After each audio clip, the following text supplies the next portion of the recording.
How about a magic trick? I'm gonna make this money disappear. Ta-da! It's gone.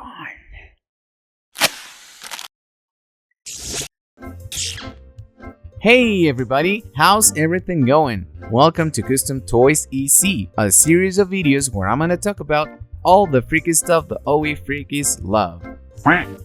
Today we're looking at the gold label McFarlane Toys DC Multiverse The Dark Knight Trilogy Interrogation Scene version of the Joker. Initially, this figure was really hard to get. It is a web exclusive for the McFarlane Toy store, and when I tried to buy this figure, it was already sold out, like the first days. So I didn't know if I actually could get it on my hands, but after I saw something that I think is genius from Mr. Todd, and this figure was available, but only as a bundle pack.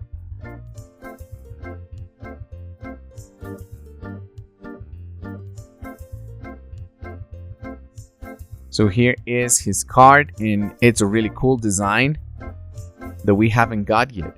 And the accessories are just crazy. Let me just take these out.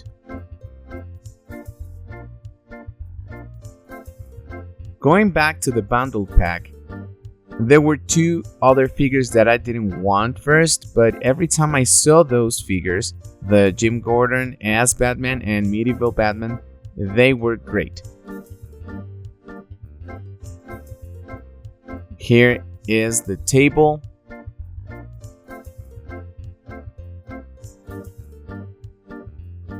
Looking really good. And the chair. The base. And the interchangeable hands of this figure are awesome. And it also comes with this diorama printing of the interrogation room.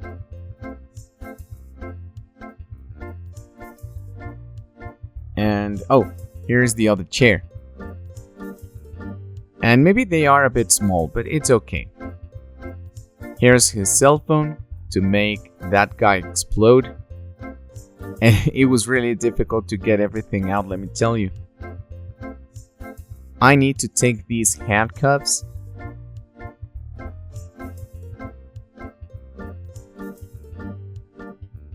like so. And here is the figure again in its natural state. It looks kind of good, but as always, you know that this can be improved. The paint is a bit glossy on the vest and the parts of the hips that were hindered by the plastic. And the pants are great.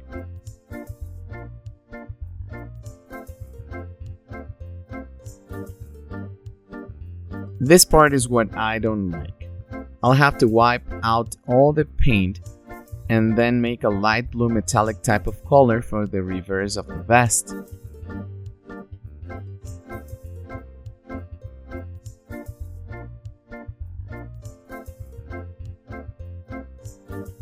This is really cool. Here's a small comparison of the original figure and this one right here. But if you remember, I did this face specifically for this figure. And take a look. The neck looks a bit long, but there's no problem. I can make the ball joint go inward so my head stays in the perfect place.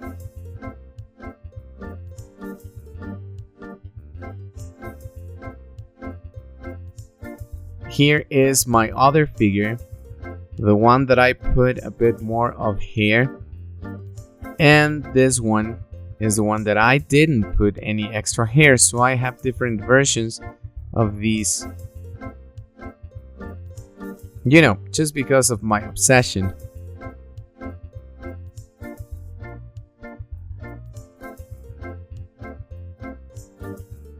So I'm disassembling this figure so I can see how it looks with a real chain.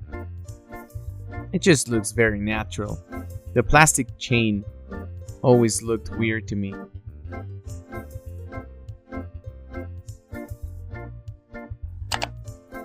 And now I already put the plastic chain on the pants.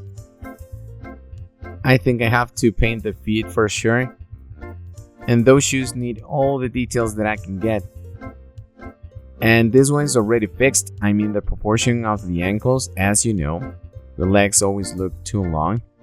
I didn't want to go with any fixings on the hips because it changes the proportion a lot. But now it looks more natural. And look at that face. This is the detail that this figure really needed.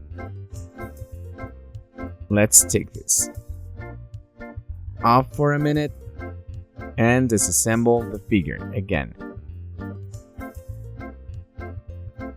So now we can see this piece of Eva foam that I glued and sculpted just in the way that this can go inside the pants, and a bit on the articulation piece so this can bring more stability to the waist. And this was really well painted. The other thing that I have to do is paint the shirt and change the skin color. You may see it okay here on camera, but in real life it doesn't look that good. Now look to all the details that this shirt has.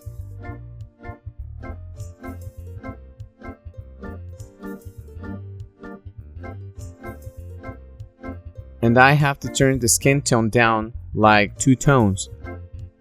And the gray color of the shirt is going to be this really light purple, almost the tone of my gloves. As you can see, I just noticed that right now.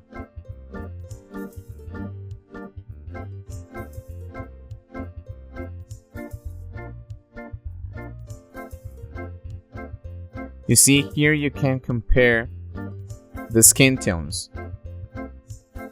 And here you can compare all the 4 models that have been released so far with an extra joker for making comparisons.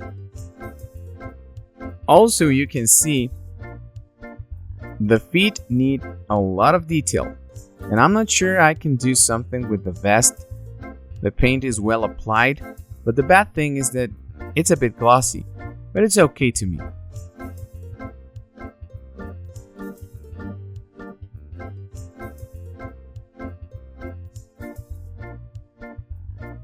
Now let's start with the color of the shirt, and I already made this really bright purple tone.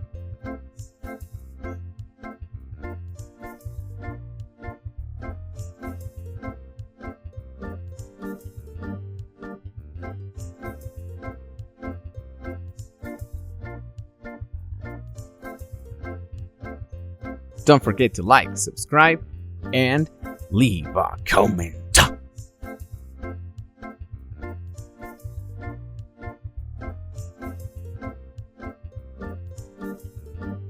And I continue on with the arms. And I don't know why I feel this process is going to take me a while. The paints that I use cover all the materials really well, but I may need a second coat in order to cover all the small parts that may have not received any paint. And maybe you're wondering why I don't take out all the color first, but in this case, I don't think it's necessary. I am taking advantage of the first tone that is really bright already. Painting these tones on dark plastics is always messy and takes a lot of time to do.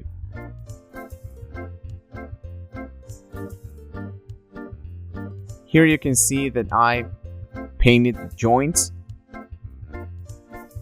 and I covered them with 2 coats of really thin down paint. And look, the paint is so good that it just touches the plastic and doesn't rub off. So that's amazing.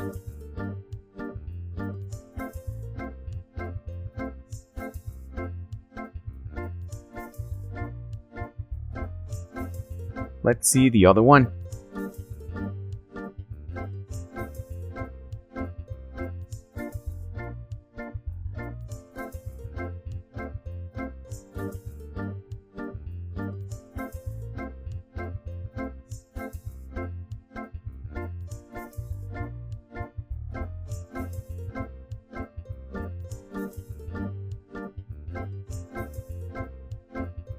And it survived. This is great. I have to say that the sculpted detail is the hardest part of this process, because there are a lot.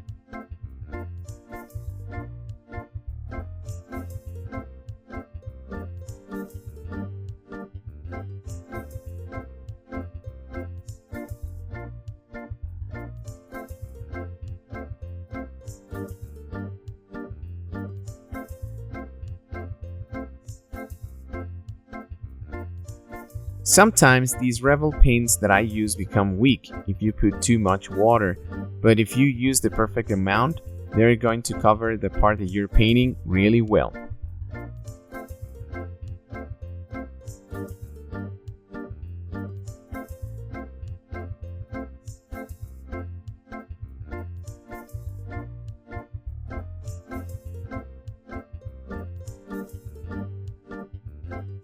If you want any commission work, please look for us on Instagram as customtoys_EC. I really appreciate that McFarlane Toys decided to give us new sculpted arms instead of just recycling pieces.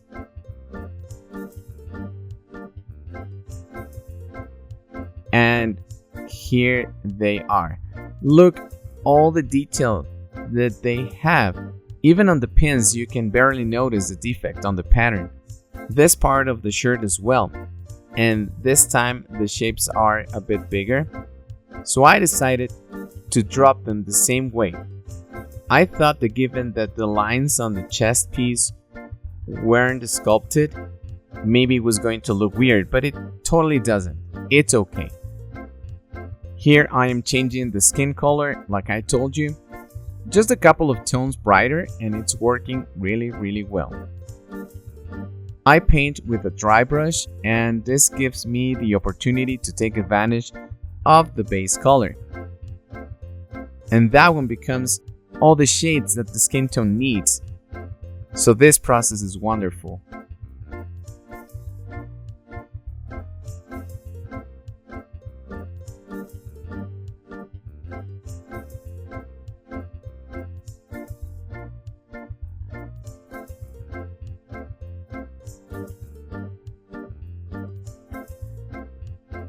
Here are all the hands painted, and if you notice the first tone, it was a bit darker, so now I'm painting with the same tone here on the wrist part of the forearm, and it looks really cool.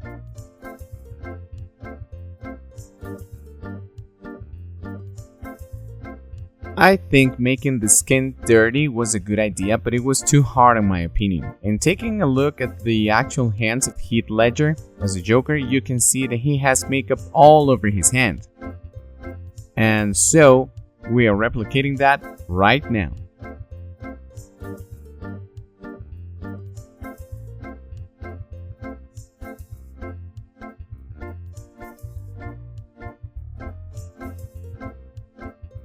I'm not using white color, instead I'm using a very bright gray color.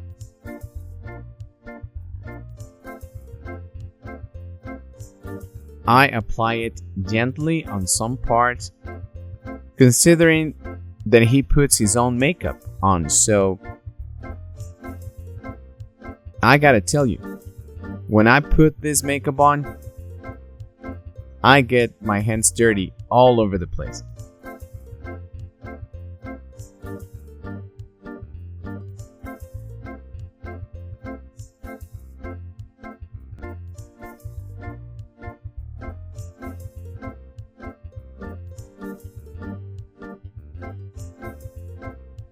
And I'm not just using white. They already look good, but I want to go further, and I'm applying the red paint as well, with 2 layers of thin down red color.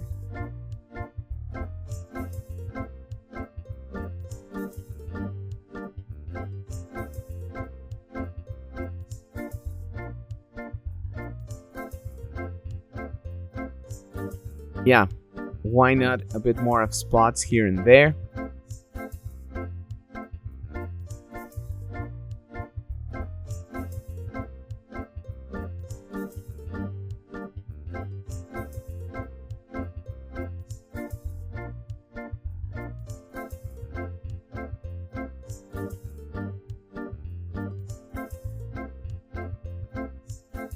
And finally, I gave them a bit of black here and there. So now his hands are accurate. Now I'm painting his tie with a darker gray. This is not black.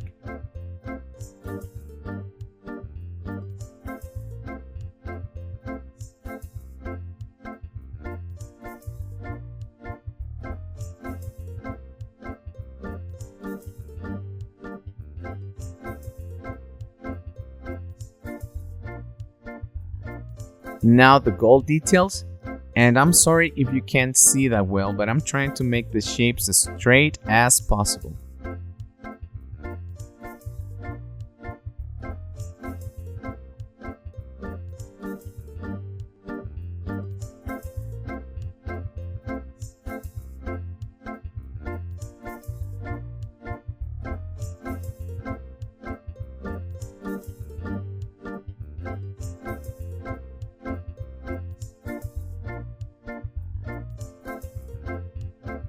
Now the vest. As you can see, I already rubbed up the paint. And I do this process with the vest because it moves, and when you apply more than 2 coats covering a piece, these paints start to break a little bit. But rubbing the original paint off first makes the paint adhere better to the material surface. And I just seal it with a very thin layer of dark gray.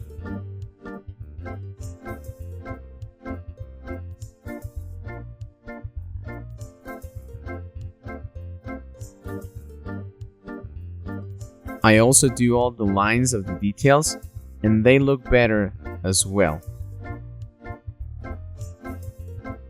I noticed that here on camera, this looks like a really bright silver, but in real life it really isn't that bright.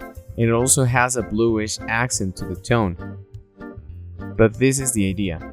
Just make it more accurate to what we saw in the movie. And now, as you saw before in another video, I painted the shoes. These are not his. The ones that have that chocolate tone. But well, I'm using the ones that I already painted. And don't get me wrong, I like the original head sculpt, but the paint looks a bit cartoonish, and I understand it's almost impossible to do this type of detail on the factory.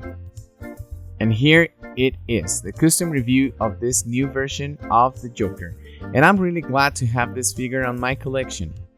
I don't regret getting it at all.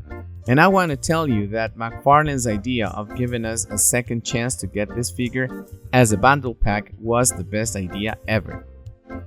In the case of companies such as Hasbro, some of their figures are really hard to get, and they become sold out really quickly, and there are some models that you may never get just because of the limited units.